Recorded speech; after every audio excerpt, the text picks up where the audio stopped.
Cette vidéo comporte tous les commentaires d'études sur les versets disponibles dans la Bible d'études Esprit et Vie, dans la première épître de Jean, chapitre 1. Verset 2. La vie éternelle. Jean définit la vie éternelle comme indissociable de Christ.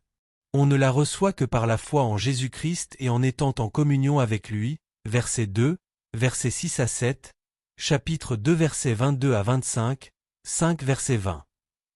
Verset 3. En communion avec nous.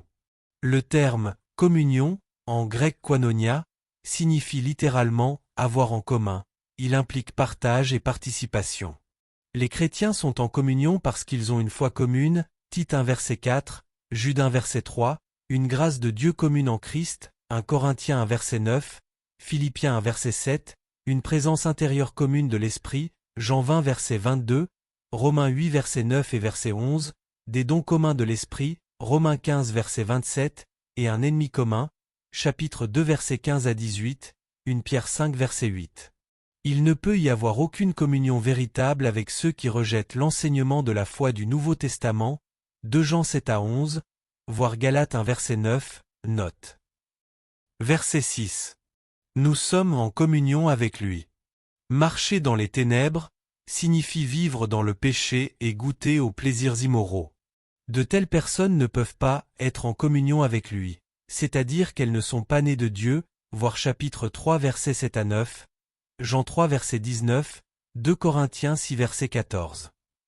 Ceux qui sont en communion avec Dieu expérimentent sa grâce et vivent dans la sainteté en sa présence, verset 7, chapitre 2 verset 4, 3 verset 10.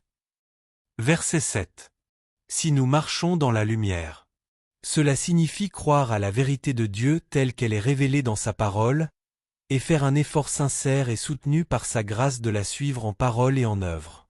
La phrase « Le sang de Jésus son Fils nous purifie de tout péché » se réfère à l'œuvre incessante de sanctification dans la vie du croyant et à la purification constante par le sang de Jésus des péchés commis par inadvertance. Dans ce passage, Jean ne fait probablement pas allusion au péché délibéré contre Dieu, puisqu'il parle de la marche dans la lumière. Cette purification constante nous permet d'être en communion intime avec Dieu, voir l'article sur la sanctification. Verset 8. Si nous disons que nous n'avons pas de péché. Ici, Jean utilise le terme « péché » sous sa forme nominale plutôt que verbale pour faire ressortir que le péché est un principe agissant dans la nature humaine. Premièrement, Jean argumente probablement contre ceux qui affirment que le péché n'existe pas comme principe ou comme puissance dans la nature humaine ou ceux qui disent que leurs mauvaises actions ne sont pas vraiment des péchés. Cette hérésie est présente aujourd'hui chez ceux qui nient la réalité du péché et qui interprètent le mal selon des termes de déterminisme, de psychologie ou d'origine sociale, voir Romains 6 verset 1, note, 7 verset 9 à 11, note. Deuxièmement, les croyants doivent réaliser que leur vie est sous la menace permanente de leur nature pécheresse et qu'ils doivent toujours mettre à mort leurs mauvaises œuvres à travers le Saint-Esprit qui vit en eux, Romains 8 verset 13, Galates 5 verset 16 à 25. Verset 9. Si nous confessons nos péchés.